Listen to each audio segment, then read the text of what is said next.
Hello girlies အသားရည် moisturize ဖြစ်ပြီးမှ brightening မဖြစ်တဲ့ကောင်မလေးဘာ product သုံးရမလဲလို့စဉ်းစားရခက်နေလားကဲအဲ့ဒါဆိုလို့ရှင်တော့ Helen လည်းကူစဉ်းစားပြီးမယ်နော်ဒါ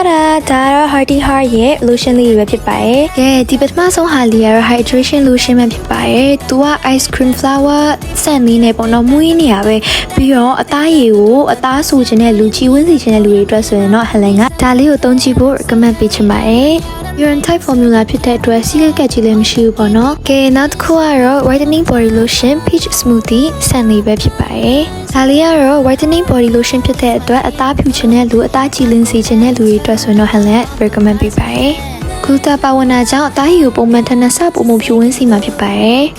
Guys, look at my skin. I'm so in love. မိုကောင်းမွန်တဲ့ရလက်လေးလိုချင်နေဆိုလို့ရှင်တော့တရက်ကိုနှစ်ချိန်လိမ့်ပြီးကြပါနော် girlie တို့ရေ။ကဲဒါတော့ Helen ရဲ့ recommendation video လေးပဲဖြစ်ပါတယ်။ Thanks for watching. Bye.